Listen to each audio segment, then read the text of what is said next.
Imagine you're riding down a dusty old highway, and suddenly a little girl, no older than 7, runs into the middle of the road, crying so hard she can barely breathe.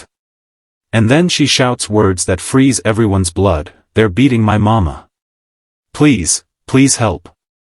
What the bikers did next, left an entire town speechless. Stay with me till the end, because this isn't just a story about heroes on motorcycles, it's about the moment strangers chose courage over comfort, and changed a family's life forever. The sun was just dipping behind the hills when the Black Iron Brotherhood, 6 bikers known more for their roaring engines than gentle smiles, were cruising toward Ridgewood. The road was quiet, the wind cool, and for once, the world felt peaceful. But that peace shattered in an instant. From the side of the road burst a tiny girl, barefoot, hair tangled, cheeks streaked with tears. She stumbled right into the middle of the lane, waving her arms desperately. Blaze, the group's leader, squeezed the brake so hard the tires screeched. The other riders stopped in a rough half-circle, hearts pounding. The little girl's chest heaved as she cried, "Please. They're beating my mama.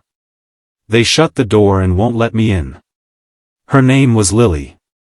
7 years old. And she clung to Blaze's leather vest like she'd been drowning and finally found something to hold on to. For a moment, the bikers exchanged looks, not of fear, but of fury. Children didn't lie about something like this. Not with eyes that wide. Not with hands shaking that hard. "Where?" Blaze asked, kneeling to her level. Lily pointed down a dirt path leading to a sagging old house. The windows were cracked. The yard was dead. And a man's drunken shouting echoed faintly across the field. The bikers didn't waste another second. They followed Lily, engines rumbling low. Each step made her more frantic, each shout from the house made her flinch. Blaze picked her up and set her safely behind the line of bikes. "You stay with Hawk," Blaze said gently. "We'll go get your mama." The little girl nodded, wiping her nose with her sleeve. Then the bikers walked toward the house, not as rebels, not as misfits, but as men who had all, at one point or another, wished someone had stepped in for them. Inside the house, the sound of a struggle grew louder. A man's voice slurred insults. Something crashed. A woman cried out. The bikers pushed open the door. And what they saw made their blood boil. Lily's mother, Sarah, was on the floor, bruised, covering her head with trembling hands, while a red-faced drunk stood over her, raising his fist for another blow. He didn't get the chance. Hawk grabbed him by the back of the shirt, yanking him away so hard the man slammed against the wall. Viper pinned him there while Blaze knelt beside Sarah, speaking softly, "You're safe now.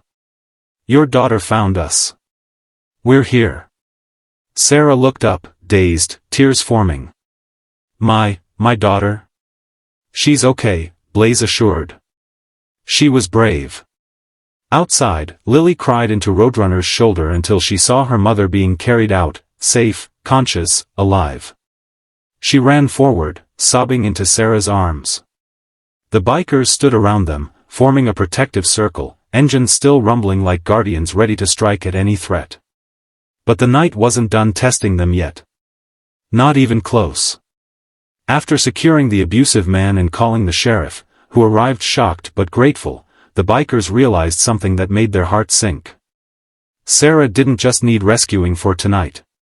She needed rescuing from her whole life. The house was falling apart. The lights flickered from old wiring. The fridge was empty except for a half carton of spoiled milk.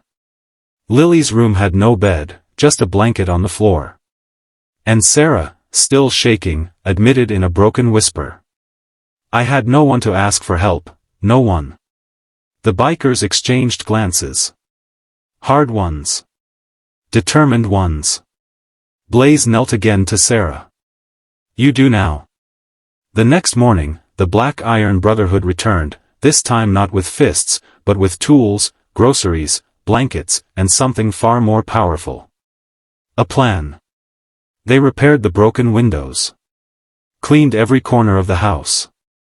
Filled the cupboards with real food, fresh fruit, rice, flour, tins of soup, cartons of milk.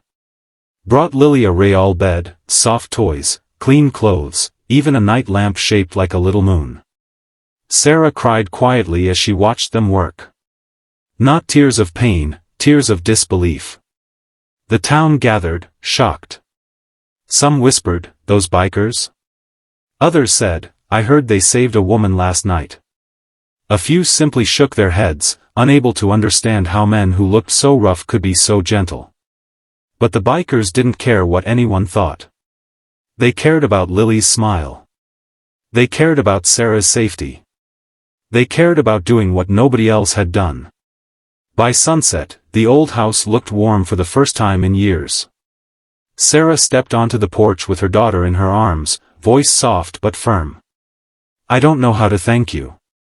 "You don't need to," Blaze said. "Just promise one thing."